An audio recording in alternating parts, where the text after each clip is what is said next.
नमस्ते, Sebastian लुसिडो 5 minute fresh start में आपका स्वागत है। मैं प्रथम कुरिन्थियों अध्याय 3 और पद 5 में हूँ। ये कहता है, फिर पौल कौन है? पौलोस कौन है? केवल सेवक जिनके माध्यम से तुम विश्वास करते हो, जैसा कि प्रभु ने प्रत्येक को दिया। मैंने लगाया, पौलोस ने पानी दिया, लेकिन वृद्धि भगवान ने दी। इसीलिए ना तो वह जिसने बोया कुछ है, न ही वह जिसने पानी दिया, बल्कि परमेश्वर वृद्धि देता है।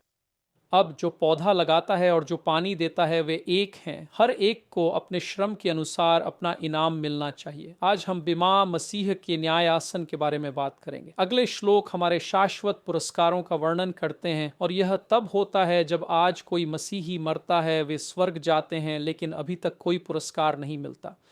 आप नहीं जानते कि आप कहाँ खड़े हैं। आप नहीं जानते कि आपके पास कौन से इनाम हैं।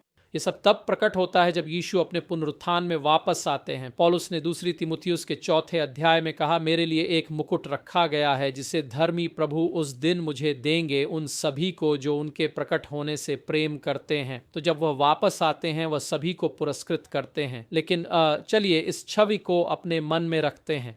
पद 9 कहता है, क्योंकि हम परमेश्वर के सहकर्मी हैं। आप परमेश्वर का खेत हैं, आप परमेश्वर की इमारत हैं। परमेश्वर के अनुग्रह के अनुसार जो मुझ पर है, एक बुद्धिमान मुख्य निर्माता के रूप में मैंने एक नींव रखी है, और कोई दूसरा उस पर निर्माण करता है। हर एक को ध्यान देना चाहिए कि वह उस पर कैसे निर्माण करता है, क्योंकि कोई और नींव नहीं रख सकता जो रखी गई है, जो यीशु मसीह है। तो पौलुस कह रहा है, मैं एक प्रेरित हूँ। मैंने आपके जीवन में एक कार्य की नींव रखी, और वह नींव है कि आप यीशु मसीह को अपने प्रभु और उद्धारकर्ता के रूप में मानते हैं, और फिर उस विश्वास के बाद आप उस पर निर्माण करते हैं। तो विचार यह है कि कोई नींव रखता है, चाहे वह एक प्रचारक हो, एक पादरी हो, एक शिक्षक हो, या आप स्वयं भगवान को पुकारते हुए, ये विश्वास करते हुए कि यीशु मसीह आपके प्रभु और उद्धारकर्ता हैं, उनके प्रति बढ़ने के लिए विश्वास रखते हुए, पश्चाताप करते हुए और जीवन जीते हुए, उसके बाद आप उस पर निर्माण करना शुरू करते हैं। ठीक है, तो चलिए आगे बढ़ते हैं। ये कहता है पद 12, अब जो कोई इस नींव पर निर्माण करता है, सोना, चांदी, कीमती पत्थर, लकड़ी, घास और भूसा, हर एक का काम स्पष्ट हो जाएगा, क्योंकि वह दिन, बड़े अक्षर में दिन, प्रभु का दिन, उसे घोषित करेगा, क्योंकि यह आग से प्रकट होता है, और आग किसी के काम की परीक्षा करेगी कि वह किस प्रकार का है। यदि किसी का कार्य जो उसने बनाया है स्थिर रहेगा, तो उसे इनाम मिलेगा।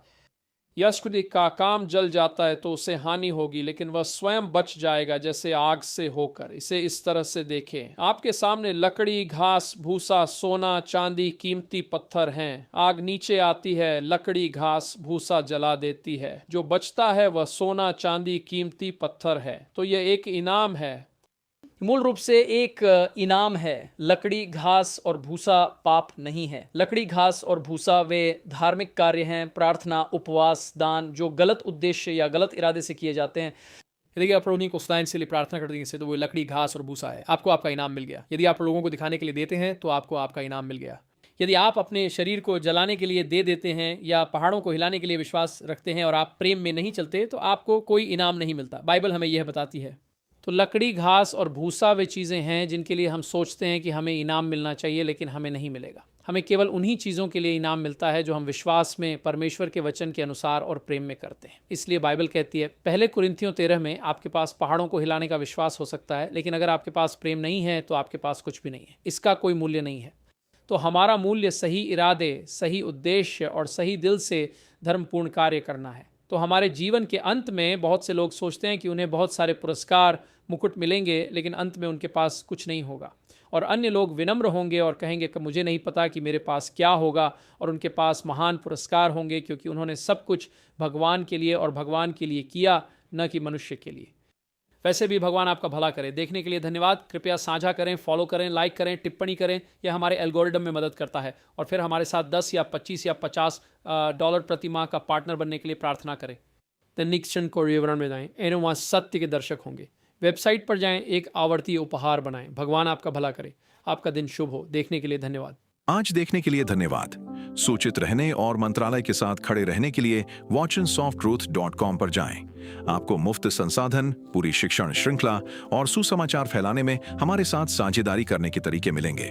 आज ही watchandsofttruth.com पर दान करें।